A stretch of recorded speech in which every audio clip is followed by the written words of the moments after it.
Alors eux, ils prônent carrément le programme de l'OTAN, le programme maximum de l'OTAN, c'est-à-dire morcellement total de la Russie en 5 à 35 États différents, c'est-à-dire des principautés qui, de préférence, doivent se bouffer le nez de façon à ce que les grandes compagnies américaines puissent dicter leurs conditions et pomper toutes les richesses, comme l'a dit Condoleezza Rice. Ça représente un problème pour Madame Condoleezza Rice et les États-Unis, qu'il y ait autant de richesses dans un si grand pays qui se permet de dire non à Washington, quand même. C'est vrai que c'est un problème.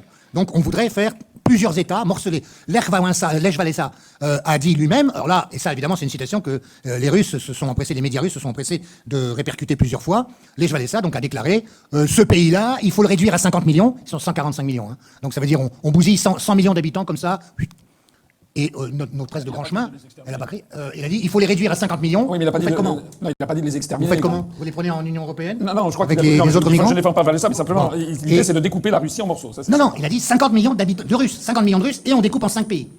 L'analyste politique que je suis n'aurait pas laissé passer ça.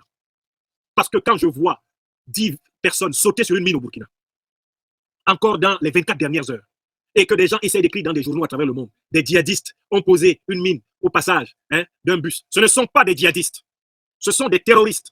L'objectif est de faire fuir la population burkinabé de toutes les régions les plus riches du Burkina, de telle façon que ces régions échappent au contrôle de l'État central, qu'elles soient contrôlées par des milices qui vont organiser le pillage des richesses du sous-sol de ces régions par les multinationales impérialistes. Voilà la vérité du plan. Le Liptako Gourma, la région des 3 frontières, est l'objet d'une prédation intentionnelle, organisée et voulue. La même que subit la République démocratique du Congo. La même. Et c'est bien pour le gaz du Mozambique qu'on a fait débarquer de prétendus djihadistes jusqu'au Mozambique. Parce qu'on voulait mettre la main sur les faramineuses réserves gazières du Mozambique. Il fallait déstabiliser le nord de ce pays pour forcer les autorités à brader leurs réserves gazières. Oui, nous connaissons le modèle. Le terrorisme n'est rien d'autre qu'une part du business plan de l'impérialisme. Et c'est un devoir pour tout intellectuel, africain, pour tout être humain digne de ce nom et qui a le niveau d'information qui est le nôtre, de l'expliquer. Nous sommes africains et nous voulons tous qu'enfin une Afrique libre, digne et prospère voit le jour. Mais bizarrement, on a l'impression que nous avons honte de nos prénoms africains. Comment voulons-nous créer une Afrique libre, digne et prospère pour nous et pour nos enfants, tout en ayant honte de notre identité africaine, de notre culture, de notre véritable histoire et de nos prénoms africains?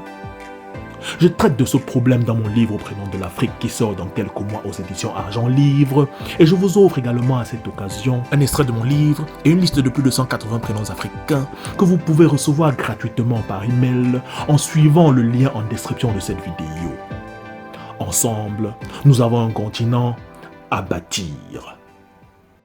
Bienvenue sur Afrique Libre et Prospère, la chaîne d'afro-développement personnel et financier qui contribue à la libération mentale et à la liberté financière du peuple africain, car nous avons un continent à bâtir. N'hésitez pas à me dire ce que vous pensez de cette vidéo en commentaire, à la liker, à la partager et surtout à vous abonner à cette chaîne si ce n'est pas encore fait pour une Afrique libre, digne et prospère.